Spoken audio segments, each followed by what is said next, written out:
صرف 11 دن میں صدر بشار الاسد کے 24 سالہ اقتدار کا خاتمہ کیسے ممکن ہوا؟ کس کی سربراہی میں یہ بغاوت کامیاب ہوئی؟ اہم گروپ کون سے تھے اور کس گروپ کو کس کی حمایت حاصل رہی؟ کیا ہیئت تحریر الشام اور اس کے اتحادی پورے ملک پر ایک ساتھ حکمرانی کر سکیں گے؟ آئیے آپ کو رپورٹ دکھاتے ہیں۔ شام میں اسد خاندان کے 53 سالہ اقتدار کا خاتمہ تاریخی بغاوت کے نتیجے میں ہوا۔ مشرق وسطی میں اسٹریٹجک اور مذہبی اہمیت والا ملک شام چند دنوں میں بہت بڑی تبدیلی سے گزرا۔ ایران، عراق، ترکی، لبنان اور اسرائیل جیسے ممالک کے درمیان واقع اس ملک نے 53 سال ایک ہی خاندان کی حکمرانی میں گزارے۔ تاہم اس طرز حکمرانی نے عوام میں ناراضی اور مخالفت پیدا کی، خاص طور پر اکثریت پر اقلیتوں کی حکومت کرنے کے نظام کی وجہ سے۔ سال 2011 میں عرب اسپرنگ کے نتیجے میں شام میں بغاوت کی بنیاد پڑی، جس کا نتیجہ سال 2024 کے دسمبر میں نکلا۔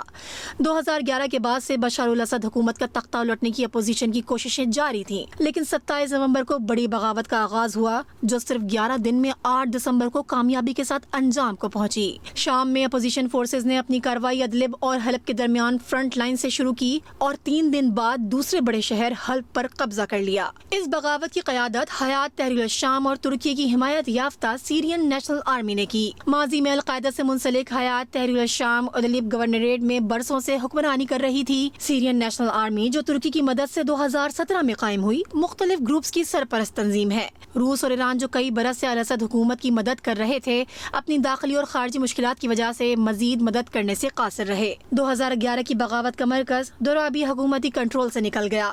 حلب، ادلب، حمص اور آخر میں دارالحکومت دمشق پر باغیوں نے کامیابی کا جھنڈا گاڑ دیا۔ یہ لمحہ شام کے لیے نئے باب کا آغاز ہو سکتا ہے، لیکن چیلنجز ابھی ہیں۔